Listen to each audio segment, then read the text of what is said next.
Imagine it. A dark alley. Water trickling along the gutter. Soot on the walls, a torch's flicker. From around the corner, a figure in black appears. Somewhere, a cry. "Heretic!" You recognize the shot at once.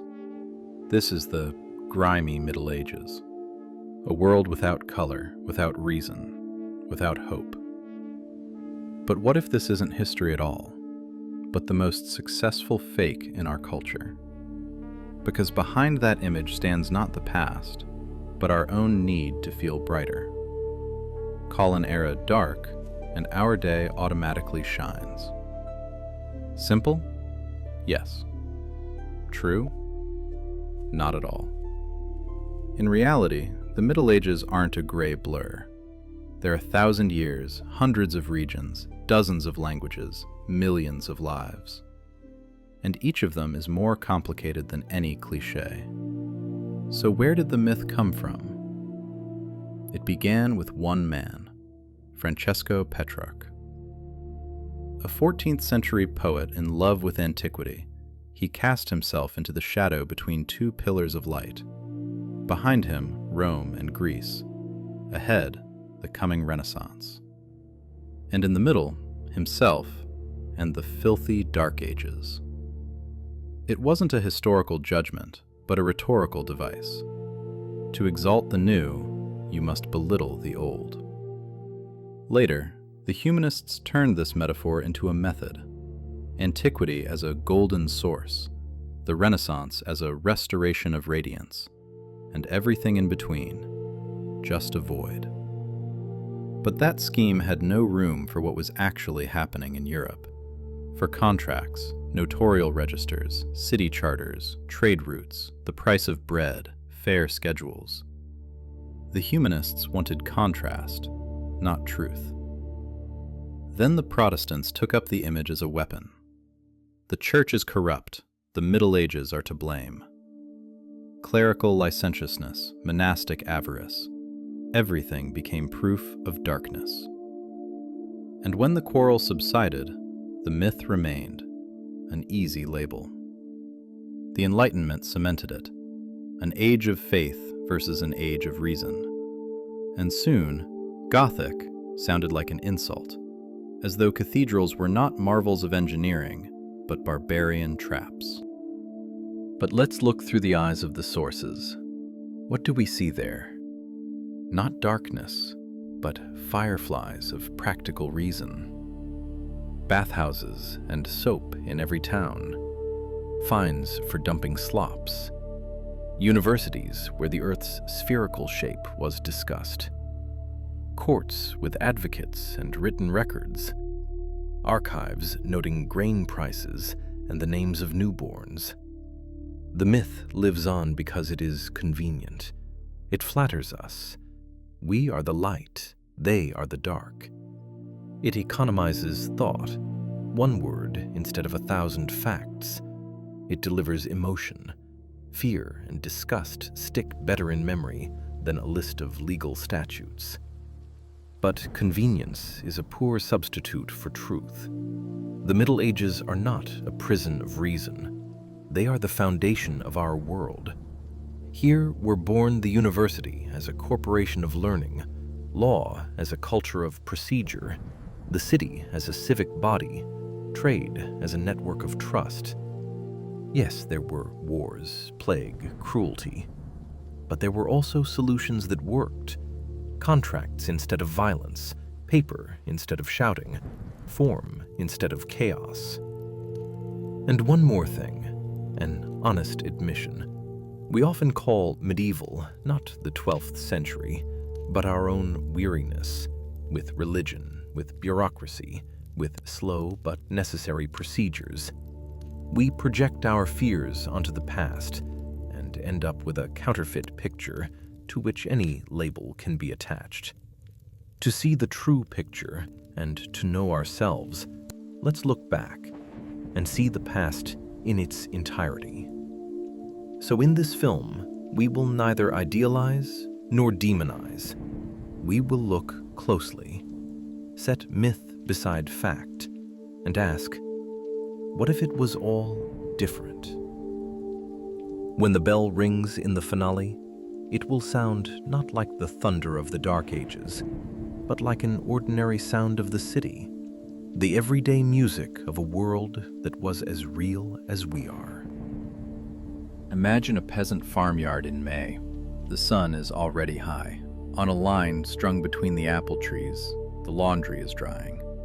Not gray, but as blue as cornflowers, and as red as clay after rain. A woman shakes dried matter from a sack, the root that yields a brick-red dye. Nearby, a child tries on a holiday shirt, the very one they've been sewing all winter. This isn't a fantasy, it's the norm. Pop culture paints peasants in colorless sackcloth, as if color were forbidden to the poor. But the truth is different. Color was everywhere. The only thing missing was purple. And most dyes either grew in the garden or were sold at fairs. Woad gave blues, madder reds, weld yellows, onion skins, warm ochres. All these colors were available, and people used them in daily life. Yes, purple was restricted, but not because the poor weren't entitled to it. It was because it was too expensive. Tens of thousands of shellfish for a single cloak. It was guarded as a symbol of power, like the coat of arms on a presidential flag today. It wasn't a ban on joy,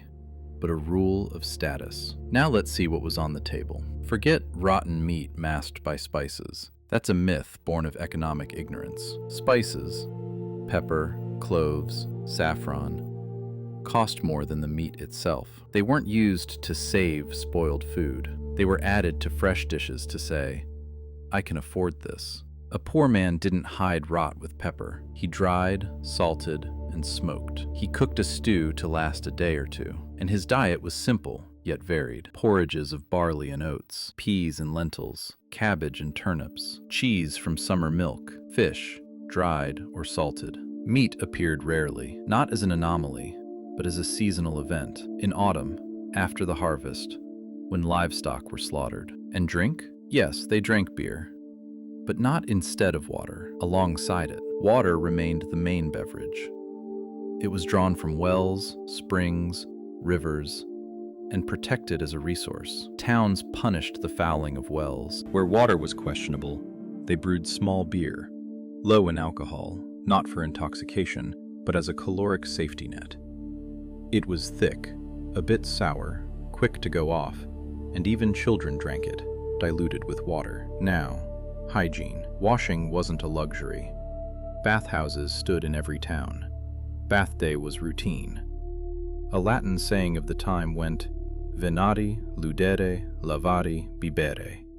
To hunt, to play, to wash, to drink. It was a formula for worldly pleasures. Soap was boiled in batches, cut into bars, and sold alongside lye.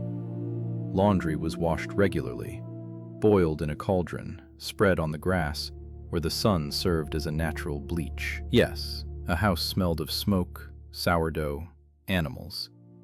But that was the smell of life, not a sign of filth. And slops out the windows? Yes, they were far from modern sewers, but towns were not a theater of the absurd. Rules applied, fines for dumping trash, bans on emptying waste during busy hours, designated days for carting it away. And there was a profession without which a town could not survive. Night soilmen, cesspit cleaners. They worked at night, emptied pits, earned wages and contempt. Their labor, however, kept the town relatively clean. The rhythm of life was set not by clocks, but by the sun and the church calendar. People lived by that schedule. Early to bed at sunset, then up at dawn to work. A short midday break from the blazing sun, to talk, to pray. More work, and again an early bedtime with the sunset. This isn't exotic, it's the physiology of a world without electricity. And there were more holidays than you might think. Sundays, feast days, fair weeks, fasts, christenings, wakes. Taken together, the days off added up to more than in a modern office. Yes, harvest and gathering were hard, but they didn't erase the rest of life, especially the fair. On that day, the village turned into a temporary town. Stalls, street kitchens, money changers' booths, stages for performers. People put on their best shirts, bright kerchiefs, new ribbons. The gray world flared into color, not as an exception, but as the right to celebrate. And none of this is the romance of poverty. It's the practical arithmetic of survival. Conserve resources without renouncing joy. Be cautious without living in fear. Because peasant Europe was not gray. It was sensibly colorful, like a field in bloom. And if we want to understand how people lived for 1,000 years, we have to stop looking at them through the grimy pane of myth. We have to see their own light. Imagine you hear the phrase, "In the Middle Ages, people only lived to 30. And instantly you picture a short, brutal life. Old at 30, graves everywhere. But that's a mathematical trap, because average life expectancy is not the fate of an adult. It's a number dragged down by the thousands of infants who died in their first months. In a world without vaccines, clean water, and antibiotics, the first year of life was an ordeal, often a fatal one. Only 1 in 4 or 5 children survived their first birthday. Diarrhea, colds, infections from dirty hands, hunger between harvests, all of it turned the cradle into a battlefield. But if a child made it to 5, the story was very different. 60, 70, even 80 years, hardly rare. Elders sat by the hearth, told of the hungry years, taught their grandchildren a craft, settled disputes in the community. They were respected. They were heard. They were buried with honor. So why do we still believe in old at 30? Because the figure is a convenient label. It makes the past look primitive and us advanced. But the truth is more complicated. Here's what really happened. A mother baptized the child in the first days, not only from faith, but from fear. Godparents served as insurance. If the parents died, they would take the child. There was always an empty cradle in the house, in case of loss. And alongside it, freshly baked bread, laundry being washed, children playing in the haystacks. Yes, the world was dangerous, but it was not hopeless. Communities held together.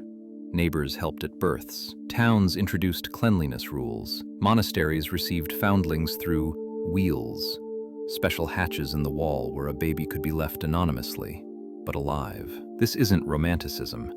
It's the practical ethics of survival. And when we read wills in which a father leaves his son, against the chance of orphanhood, a plot of land, or psalters whose margins carry the names of infants who died, we do not see coldness. We see a love that could not afford the luxury of grief, because life demanded continuation.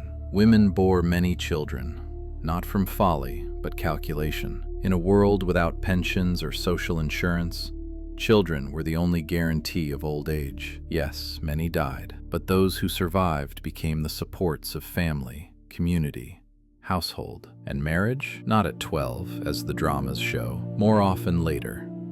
You had to save up, come to terms with the community, obtain land. The young living in the parents' house was the norm. The move to independence was a process, not an event. One more important point. High infant mortality did not make parents cold. On the contrary, it made their love anxious and hurried. The cradle was rocked not only by hands, but by prayers, amulets, promises to saints. After each loss, life was pieced back together, not from indifference, but from necessity. And even with all the risks, there was a support system: midwives, godparents, neighbors, the church, the community. This was not universal doom, but a complex web of care in which everyone knew you are not alone. So forget the average of 30. The real question isn't how long they lived, but how they lived. And the answer lies in 1,000 small things. In an herbal brew for fever, in a cradle by the stove, in a name given twice, in memory of the first. This is not an age of death. It is an age of stubborn, everyday choosing of life. And if you think the Middle Ages were darkness, wait, because next come the universities, where they argued about the cosmos. But that is another story entirely. Imagine a student in 13th century Bologna. He isn't sitting in a monastic cell, cowering before the church's wrath. He's standing in the piazza, arguing with a professor about the nature of light. Around him, noise, the smell of ink and leather, students from Paris, Krakow, Toledo. This isn't the darkness of faith, it's the first European intellectual marketplace. Let's start with the main myth. The Middle Ages believed in a flat earth. It sounds striking, but it's false from start to finish. University lectures drew on classical authors, Aristotle, Ptolemy, Eratosthenes, all of whom described the Earth as a sphere. The portolan charts used by captains worked only on the assumption of a spherical model. Otherwise, navigation would have collapsed on the first voyage. Calculating latitude by the pole star, ships slipping below the horizon, all of this required knowledge of the sphere. The question wasn't flat or round. It was, how are the celestial spheres arranged? How do they accord with Scripture? In other words, not a rejection of science, but an attempt to integrate it. Now to the university itself. It was born not as a gift of the church, but as a corporation of students. In Bologna, it was the students who formed nations, elected a rector, and contracted with their teachers. The city was compelled to recognize their privileges. A student was judged not by the civic magistrate, but by a university tribunal. Landlords were forbidden to raise the rent. An official who offended a son of the university risked provoking a mass departure, catastrophic for the city's economy. This was not anarchy, it was a contractual protection of knowledge. And this shell worked as a social ladder. A peasant's son, after apprenticeship, could enroll in the matricula, make a name in disputations, become a notary, a judge, a professor. Royal chanceries and urban magistracies readily hired men of the pen, because paper ordered power no less than the sword. But the dawn of reason was not only about books. It was also about technologies that changed the very rhythm of life. Between the 12th and 14th centuries, Europe acquired spectacles, extending the eyesight of scribes and scholars, mechanical clocks, introducing precise timekeeping, the heavy plow, turning clay soils, windmills, converting wind into power, the stern-post rudder, making ships steerable in a storm. These weren't miracles, they were mass artisanal pragmatics, and out of them, the marvels of the early modern age would grow. So too in medicine. The school of Salerno, where ancient learning met Arabic science, became the West's first medical studium. There they taught diagnosis, surgery, dietetics. A physician could couch a cataract with a simple needle, perform an amputation with ligature, pull a tooth, or set a fracture. Monastic hospitals kept observations, monitored hygiene, changed dressings. Yes, the risk was high, but this was early clinical practice, not an age of superstition. Anatomy lectures existed as well. Already in the 13th century, a professor read the text while a demonstrator pointed out muscles and organs on the body. It wasn't yet laboratory science, but it was an acknowledgement. The body can be known by eye and by hand. The university's chief strength was that it taught patience with form. Disputations trained you to listen to an opponent, to separate opinion from argument, to seek meaning within the bounds of a text. That discipline of thought bred a discipline of life, schedules, housing rules, fines for brawling. In this way, there emerged a culture of agreement, from university statutes to city charters. A university is not an ivory tower. It is a node of urban economy. Scribes, binders, paper merchants, innkeepers, landlords. Life seethed around the campus, and the city knew, as long as there are students, there is income, which is why the dawn of reason was not a sudden explosion of genius. It was the quiet kindling of many lamps, each over its own table, each with a pen, a book, a question. Imagine a person summoned for interrogation. He isn't fleeing through the forest to escape torture. He walks down the street of his own town, the same one where his family lives, where his wife keeps shop, where his children play. He knows he will be heard. He will be questioned. He will be allowed to speak.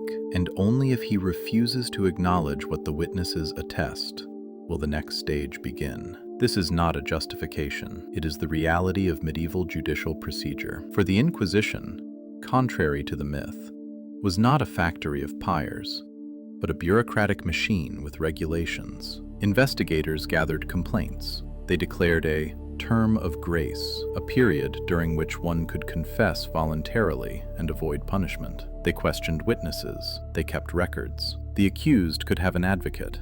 Without a confession, no sentence was passed. Torture was used as a last resort, and only once. Repeating it without new evidence was forbidden. The numbers speak more clearly than emotions. Death sentences made up about 1 to 2% of all cases. Far more common were fines, penitential pilgrimages, the wearing of badges, confiscation of property. The stake was rare. Hanging was the ordinary business of the secular courts, not the Inquisition. And now, the Iron Maiden. That spiked cabinet? It dates from the 18th century, the era when museums began collecting crowd-pleasing horrors. It doesn't appear in medieval sources. Real tortures were crude. Rope, water, fire. They were cruel, but not theatrical. The theatricality is a later addition to make the myth more vivid. The same goes for the witch hunts. The mass trials and tens of thousands of executions belong to the early modern period, when Europe's religious map fractured and the press began circulating pamphlets about demonic conspiracies. In the Middle Ages, church authorities often considered night flights mere superstition. Only in the 16th and 17th centuries did they become a legal reality. But why was such a machine needed at all? Because the spiritual map of Europe was variegated. Alongside the parish liturgy lived cathars, bogomils, flagellants, movements that offered their own paths to salvation. Towns sometimes tolerated them, sometimes expelled them. People doubted, searched, experimented. It was a spiritual bazaar, not a monolith. In such a climate, the church chose not only preaching, but form, procedure. Because without form, lynching begins.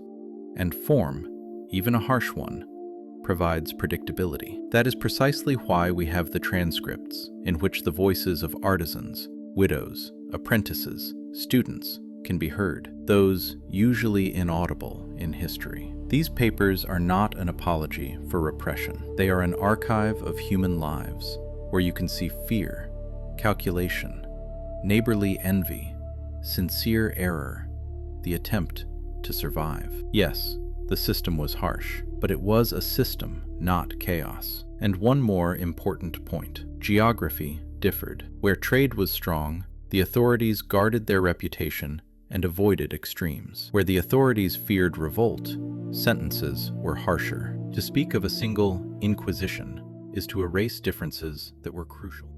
Imagine a castle, not as a grim prison, but as a home people live in. The air is thick with smoke, but warm. On the walls, no trophies, but tapestries. They keep in heat, kill drafts, hide gaps between the logs. The floor is strewn with straw, not from poverty, but because it catches dirt, crumbs, hair, and fleas as well. Once a week it's raked out and replaced with fresh straw. On feast days, with fresh grass and wildflowers, and then the house smells of a meadow. This isn't stage dressing. It is a living organism of power. In the great hall, everything matters. Who sits closest to the Lord? Who gets the choicest piece? Who stands by the door? This isn't a cruel vertical. It's the language of politics, understood without words. The servants read it before they can read letters. And behind the Lord's back, power doesn't disappear. It turns into routine. Who brings in firewood? Who watches the stores? Who keeps the account books? And here comes the demolition of the main myth. Power in the Middle Ages was not a pyramid. It was a network. The king depended on the barons on the king. Towns negotiated with both. The church had its own courts, lands, armies, and the key phrase of the age, "The vassal of my vassal is not my vassal," was not a witticism, but the foundation of regional freedom. To carry his will, the king did not command. He convened a council, granted privileges, confirmed old rights, sought compromise. It was a politics of negotiation, not of orders. Now to the stickiest myth, the right of the first night. The sources are silent. There is not a single document granting a lord the right to a bride's body.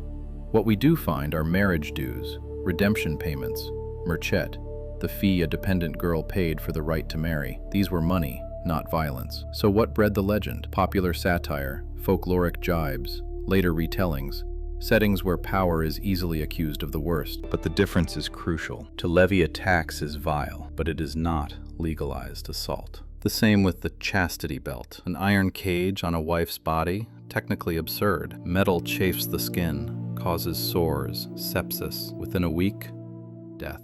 In real depictions, belts appear as satirical gags, a warning about jealousy, not a working instrument. Marriage rested on other things: contract, dowry, fear of shame, and rumor was more fearsome than any lock. Most important of all, women were not shadows. Queens governed kingdoms in their husbands' absence. Widows held lands, presided over courts, mustered armies. Catherine of Siena wrote to the Pope demanding his return from Avignon, and got her way. Christine de Pizan wrote the Book of the City of Ladies, not as poetry, but as a polemical treatise defending a woman's right to intellect, honor, and participation in society. Their voices sounded not only in private chambers, but in politics, literature, and administration. And the castle? It ran on the bookkeeping of reason. The lady kept records: how much flour had gone, how much salt remained till spring. The castellan counted horses, helmets, stores of arrows. The scribe logged fines, dues, court decisions. No feudal chaos. There were keys, seals, income and expenditure. Here, conflict was not a mishap, but a way to negotiate. A vassal could refuse service if the lord broke the contract. A town could shut its gates if the king overreached. An ecclesiastical court could halt an official by invoking immunity. It was precisely this interdependence that produced statutes, charters, assemblies, the things we now call civic institutions. So power in the Middle Ages was not tyranny. It was a complex, noisy, sometimes exasperating, but living network of obligations. And if we want to understand how parliaments, urban liberties, and judicial autonomy arose, we must look not at the crown, but at the thousands of threads that held it up. Imagine a knight, not as a hero on a white horse, but as a man in the saddle, weary after a march. He has a solid build, not from laziness, but from a beer-heavy diet and rich fare. His energy goes not to parades, but to sieges, tournaments, negotiations. His horse is no giant, but a short, hardy, working warhorse, able to plunge into mud and withstand a collision. Destriers were rare and expensive. The everyday mount was practical. This is not a statue. It is an artisan of force. War for him is not only honor, but business. Killing the enemy is sometimes profitable, but more often it's better to take him prisoner. Ransom is the currency of honor. A famous name brings a high price. A modest one, little. A pauper, nothing. Hence the importance on the battlefield of signs, colors, coats of arms, battle cries. So your own man doesn't cut down a bag of gold. Tournaments are not mere spectacle. They are a marketplace of patronage. Here you seek protectors, test weapons, display your training, look over brides. A well-struck blow earns an invitation to table. A successful invitation means career and land. And here the key thing is born: the code of honor as an instrument of trust. If an oath can't be trusted, ransom doesn't work.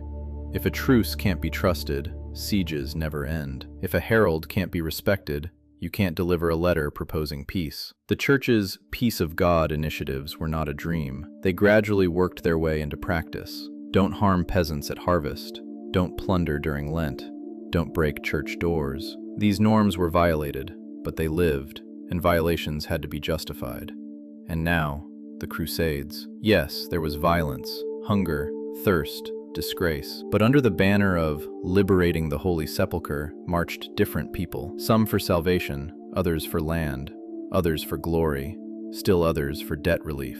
And yet, from these expeditions, Europe brought back not only gold, but knowledge. Classical texts via Arabic channels, nautical astronomy, techniques of harbor machinery, Arabic numerals, sugar, soap, spices. This current fused knightly force with urban, business-like energy. Everyday war was most often a siege, where the shine of plate mattered less than barrels of grain, where everything was counted: water, wine, arrows, the health of the horses. In the pauses, they played dice, treated scars, wrote letters home. In late medieval England, a soldier's ration could include several liters of beer a day, not as entertainment, but as fuel. Yes, knightly culture knew cruelty, plunder, cowardice, but its great achievement was the disciplining of force, through oaths, insignia, rules. Ransom became an investment asset, truces a working tool, tournaments a school of technique. It was precisely the ages of faith that learned to put force at the service of procedure. So at dawn before battle,